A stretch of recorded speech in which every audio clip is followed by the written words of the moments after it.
3月16。星期六晏晝啱啱落咗一場大暴雨啊！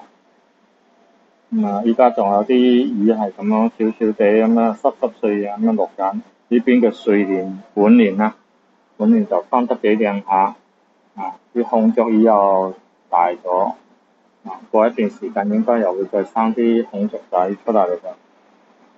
側邊嘅呢一棵番茄就冇再有暉花或者其他，不過呢種粒番茄咧就熟咗啦，紅卜卜咁好靚啊！熟咗差唔多4日前都開始紅啦但係呢段時間又係冇咩照顧所以啲葉就肉酸下